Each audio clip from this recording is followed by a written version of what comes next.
আজ যে গল্পটা তা আপনাদের বলবো সেটা একটা সত্যিকারের ঐতিহাসিক ঘটনা। ব্লাঞ্চ মুনিয়ার ফ্রান্সের পোইটিয়ার্সের এক ধনী পরিবারে জন্মগ্রহণ করেন। 1875 সালে ব্লাঞ্চ মুনিয়ার হঠাৎ করেই নিখোঁজ হয়ে যান। তার পরিবার, প্রতিবেশী, বন্ধুবান্ধব এবং আত্মীয় স্বজনরা সবাই হতবাক হয়ে যান যে ব্লাঞ্চ কোথায় গেছে, এবং সবাই ভেবেছিল যে সে মারা গেছে। কিন্তু 25 বছর পর 1901 সালে প্যারিসের অ্যাটর্নি জেনারেলের কাছে একটি বেনামি চিঠি আসে, যেখানে লেখা ছিল যে ব্লাঞ্চ জীবিত এবং 25 বছর ধরে তার বাড়িতে বন্দী। তাদের বাড়িতে একটি পুলিশ দল পাঠানো হয়। তারা ব্লাঞ্চের ঘরে প্রবেশ করার সাথে সাথেই সবাই হতবাক হয়ে যায়। তারা দেখতে পায় যে তার ঘর থেকে মারাত্মক গন্ধ আসছে।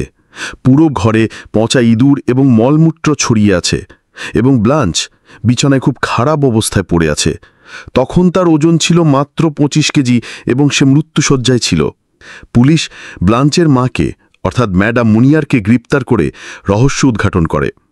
আসলে ব্লাঞ্চ একজন আইনজীবী ছেলেকে ভালোবাসত এবং তাকে বিয়ে করতে চেয়েছিল, কিন্তু তার মা এর বিরুদ্ধে ছিল।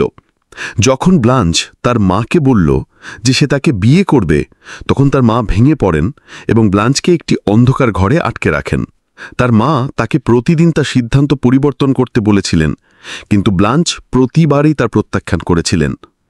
কিছু সময় পর সেই আইনজীবী লোকটি হৃদরোগে আক্রান্ত হয়ে মারা যান, কিন্তু ব্লাঞ্চের মা রাগ করে তার মেয়েকে মুক্তি দেননি।